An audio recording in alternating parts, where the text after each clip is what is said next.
Our lives are shaped as profoundly by personality as by gender or race, and the single most important aspect of personality, the north and south of temperament, is where we all fall on the introvert-extrovert spectrum. Yet, today we make room for a remarkably narrow range of personality styles. We're told that to be great is to be bold, to be happy is to be sociable. We see ourselves as a nation of extroverts, which means that we lost sight of who we really are.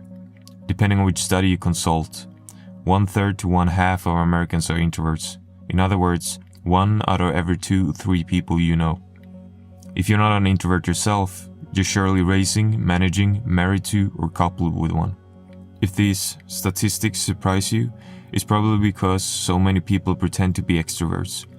Closet introverts pass undetected on playgrounds, in high school locker rooms, and in the corridors of corporate America. You only have to raise the subject of this book with your friends and people you know to find that the most unlikely people consider themselves introverts. It makes sense that so many introverts hide even from themselves. We live with the value system that I call the extrovert ideal. The universal belief that the ideal self is outgoing, alpha, and comfortable in the spotlight. The typical extrovert prefers action to contemplation, risk-taking to heat-taking, certainty to doubt. He favors quick decisions, even at the risk of being wrong. She works well in teams and socializes in groups. Introversion, along with its cousin sensitivity, seriousness, and shyness, is now a second-class personality trait, somewhere between a disappointment and a disease. Introverts living under the extrovert ideal are like women in a man's world, discounted because of a trait that goes to the core of who they are. Extroversion is an enormously appealing personality style, but we have turned it into an oppressive standard to which most of us feel we must conform. If you're an introvert, you also know that the bias against quiet can cause deep psychic pain. As a child, you might have overheard your parents apologize for your shyness, or at school you might have been prodded to come out of your shell, that noxious expression which fails to appreciate that some animals naturally carry shelter everywhere they go, and that some humans are just the same.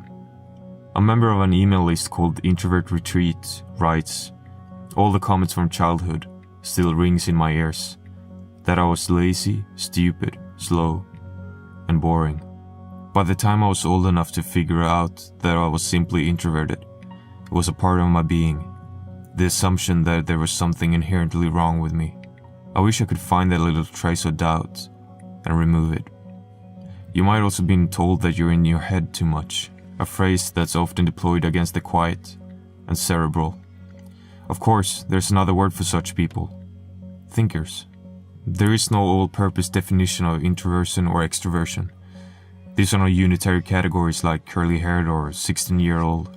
Still, today's psychologists tend to agree on several important points. For example, that introverts and extroverts differ in the level of outside stimulation that they need to function well. Many psychologists would also agree that introverts and extroverts work differently.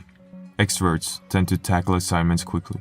They make fast, sometimes rash, decisions and are comfortable with multitasking and risk-taking. They enjoy the thrill of the chase for rewards like money and status. Introverts often work more slowly and deliberately. They like to focus on one task at a time and are good at concentrating. Our personalities also shape our social styles. Extroverts are the people who will add life to your dinner party and laugh generously at your jokes. They tend to be self-confident, dominant, and in great need of company. Extroverts think out loud and on their feet. They prefer talking to listening, rarely find themselves at a loss for words, and occasionally blur out things they never meant to say. Extroverts need to recharge when they don't socialize enough. Introverts, in contrast, may have strong social skills and enjoy parties and business meetings, but after a while, wish they were home alone.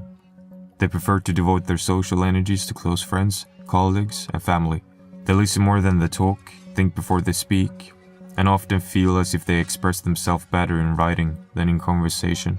They tend to dislike conflict. Many have a horror for small talk but enjoy deep discussions. Introverts recharge their batteries by being alone. Nor are introverts necessarily shy. Shyness is the fear of social disapproval or humiliation, while introversion is a preference for environments that are not overstimulating. Shyness is inherently painful. Introversion is not. One reason that people confuse the two concepts is that they sometimes overlap. Many shy people turn inward partly as a protection from the socializing that causes them such anxiety. And many introverts are shy, partly as a result of receiving the message that there's something wrong with their preference for reflection. And partly because their psychologies, as we will see, compel them to withdraw from high stimulation environments. But for all their differences, shyness and introversion have in common something profound.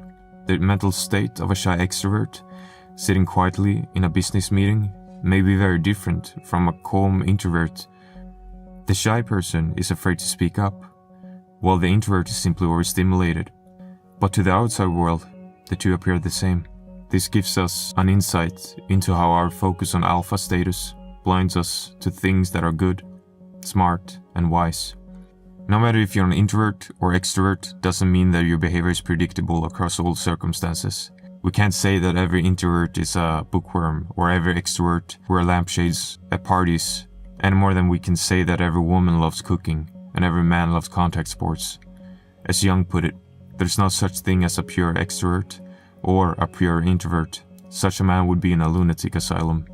This is partly because we are all gloriously complex individuals, but also because there are so many different kinds of introverts and extroverts. Introversion and extroversion interact with our other personality traits and personal histories, producing widely different kinds of people.